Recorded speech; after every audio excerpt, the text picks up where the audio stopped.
everyone. Welcome to our today's test paper discussion session. और आज हम डिस्कस करने वाले हैं FT8 फेज 3 कोड ए, जिसका सिलेबस है प्लांट किंगडम टिल टेरिडोफाइट्स, पादप जगत टेरिडोफाइट्स तक जितना भी टॉपिक है वो सब यहाँ पर हम लोग डिस्कस करेंगे इस पेपर में। तो चलिए स्टार्ट करते हैं हमारा बॉटनी का सेक्शन, और ये है क्वेश्चन नंबर 46 से। चलिए first question is chlorophyll. Chlorophyll A and R phycoerythrin both are found abundantly in members of. Chlorophyll A तथा R phycoerythrin दोनों किसके सदस्यों में बहुतायत से पाए जाते हैं? वही क्लोरोफिल A जो है वो एक यूनिवर्सल पिगमेंट है जो सारे ही प्लांट्स में आपको मिलेगा, लेकिन फाइकोएरिथ्रिन जो है वो सिर्फ और सिर्फ किस में मिलेगा आपको? सिर्फ रेड एल्गी में। इसी की वजह से उनका कलर कैसा होता है? रेड हो जाता है। तो यहाँ पर सही आंसर हो जाएगा हमारा ऑप्शन नंबर 4, लाल शैवाल। सही आंसर है ऑप्शन नंबर 4। नेक्स्ट है agar is one of the commercial products obtained from. Agar किससे प्राप्त होने वाले व्यावसायिक उत्पादों में से एक है? तो ये हमारा है ग्रेसिलेरिया, और ये लिख रखा है एनसीईआरटी में इंट्रोडक्शन पार्ट में। तो सही आंसर हमारा हो जाता है फिर से ऑप्शन नंबर 4। चलिए नेक्स्ट है select the odd one out with respect to mosses. Moss के संदर्भ में एक विषम का चयन कीजिए. तो यहाँ पर हम सबको पता है जो मॉसेस में नहीं आ रहा है वो कौन सा ऑप्शन है? That is मेर्केंशिया. मेर्केंशिया जो है वो मॉसेस में नहीं आता है, लिवरवर्ट्स में आता है, और इसीलिए वो एक यहाँ पर ऑड ऑप्शन हो जाता है. Sexual reproduction by non-flagellated but similar sized gametes is seen in. अकशाभिक लेकिन समान आकार के युग्मकों द्वारा होने वाला लैंगिक जनन देखा जाता है. किसमें देखा जाता है? आइसोगेमस टाइप ऑफ किसमें देखा जाता है? लेकिन नॉन मोटाइल गैमेट्स आपको ग्रीन एल्गी में देखने को मिलेगा, स्पेशली आपको स्पाइरोगायरा में. तो यहाँ पर हो जाता है हमारा सही option 3, spirogyra. An example of colonial alga is. निवही शैवाल का एक उदाहरण है, वो है volvox. Option number 2. Next is in bryophytes transfer of male gametes occur through. Bryophytes में नर युग्मकों का स्थानांतरण किसके माध्यम से होता है? मेल गैमेट्स किसके थ्रू पहुंचते हैं? मीडियम क्या होता है? तो दैट इज वाटर. इसीलिए ब्रायोफाइट्स को हम क्या बोलते हैं? एम्फीबियंस भी बोलते हैं. सही आंसर ऑप्शन नंबर 3, जल के द्वारा इनका या जल के माध्यम से नर युग्मकों का स्थानांतरण होता है. Which of the following is responsible for peat formation? पीट निर्माण के लिए निम्नलिखित में से कौन उत्तरदायी होता है? वो है आपका स्फेगनम. तो यहाँ सही आंसर हमारा हो जाएगा option number 4. First archegoniate plants of the plant kingdom are. पादप जगत के प्रथम स्त्रीधानी युक्त पादप कौन से हैं? और वो हैं हमारे ब्रायोफाइट्स, क्योंकि एल्गी में तो ऊगोनियम होता है. तो सही आंसर है option number 2.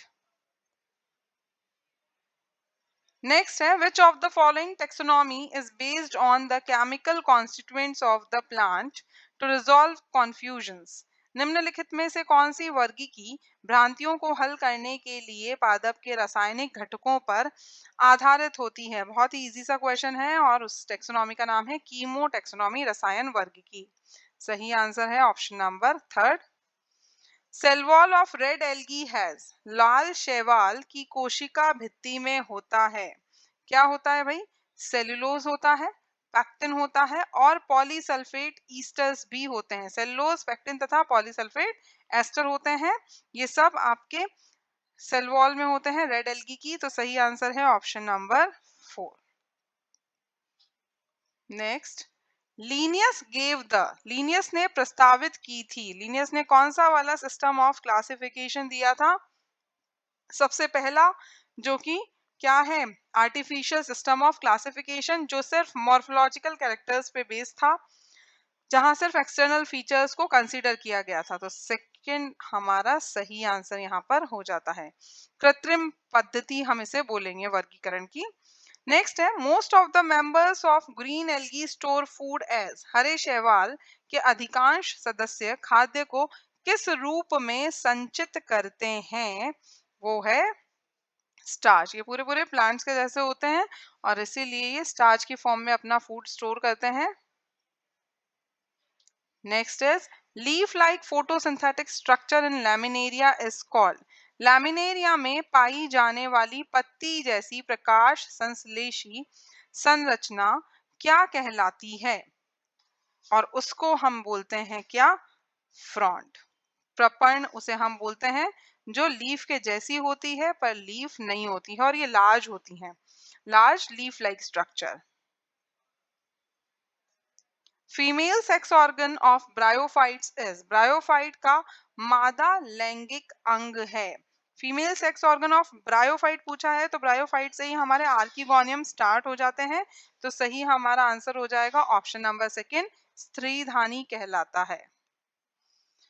In pteridophytes, the spores germinate to give rise to inconspicuous, multicellular, mostly photosynthetic thalloid gametophytes called.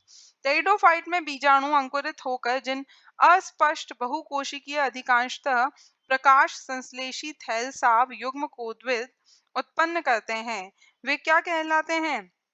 तो स्पोर्स के जर्मिनेशन से जो गैमेटोफाइट बॉडी बनेगी टेरिडोफाइट्स में, उसको हम बोलते हैं प्रोथैलस। सही आंसर है ऑप्शन नंबर थर्ड।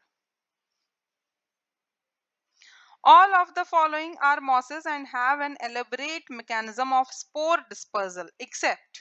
निम्नलिखित में से किसके अतिरिक्त अन्य सभी मॉस हैं जो बीजाणु प्रकीर्णन की एक विस्तृत क्रियाविधि का उपयोग करते हैं? बस एक है जो मॉसेस में नहीं आएगा और ऐसी क्रियाविधि नहीं करेगा, और वो है हमारा ऑप्शन नंबर सेकंड, मर्केंशिया। सही आंसर है option number 2। Next, which among the following pteridophytes produces two kinds of spores? निम्नलिखित में से कौन सा टेरिडोफाइट दो प्रकार के बीजाणुओं का उत्पादन करता है? पहला तो है आपका यहाँ पर सिलेजनिला होता है और दूसरा है सेल्विनिया। तो यहाँ पर ऑप्शन में आपको सेल्विनिया दे रखा है, तो सही आंसर है option number 4। Which among the following statements is incorrect for bryophytes? निम्नलिखित में से कौन सा कथन ब्रायोफाइट्स के लिए गलत है? एम्फीबियंस ऑफ प्लांट किंगडम इन्हें बोला जाता है, पादप जगत के उभयचर कहलाते हैं। Do not depend on water for sexual reproduction, बिल्कुल गलत है। ये लैंगिक जनन के लिए जल पर निर्भर नहीं होते हैं, जबकि ये जल पर निर्भर होते हैं तभी इन्हें एम्फीबियंस बोला गया है, उभयचर बोला गया है। तो सही आंसर हम इन्हें बोलेंगे option number second. Adiantum is a pteridophyte which belongs to class. Adiantum एक टेरिडोफाइट है, ठीक है। यह किस वर्ग से संबंधित होता है? यह होता है टेरोप्सिडा से संबंधित। चार यहाँ पर क्लासेस होती हैं, लाइकोप्सिडा, टेरोप्सिडा, स्फेनोप्सिडा एंड साइलोप्सिडा। तो उसमें से ये टेरोप्सिडा को बिलोंग करता है। सही आंसर है option number second. Which of the given are first terrestrial plants to possess vascular tissues? दिए गए कौन से पादप संवहनी उत्तकों को धारण करने वाले पहले स्थलीय पादप हैं? तो वो हैं हमारे टेरिडोफाइट, जिनमें सबसे पहली बार वस्कुलर टिश्यूज देखे गए थे। ऑप्शन नंबर सेकंड करेक्ट हो जाता है। Small leaves of selaginella are called. Selaginella की छोटी पत्तियों को क्या कहा जाता है? माइक्रोफिल्स कहा जाता है, और जो लार्ज लीव्स होती हैं उन्हें मैक्रोफिल्स बोला जाता है, लघुपर्ण इन्हें बोलेंगे। सही आंसर है ऑप्शन नंबर सेकंड। नेक्स्ट है sporophylls may form distinct compact structure in some pteridophytes called.